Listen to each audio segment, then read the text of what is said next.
Здравейте, прекрасни! В това видео ще ви споделя защо имам нужда от менторство. Има няколко основни причини, но нека да разгледаме трите основни.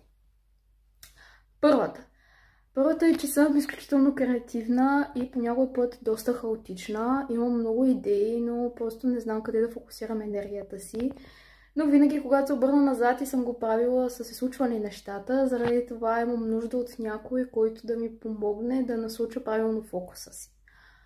Втората основна причина е да бъда заобиколена от хора, които имат същото желание и страст като моето, които са амбициозни, защото много често ми се е случвало да попадам в среди, в които аз съм най-амбициозната, най-умната и така нататък и съм се чувствала доста самотно.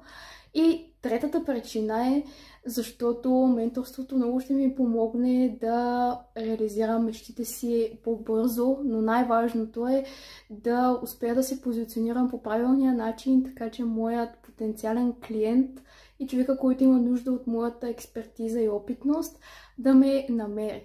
Това за мен е най-важното, да изпълнявам своята мисия и менторът ще ми помогне точно с това.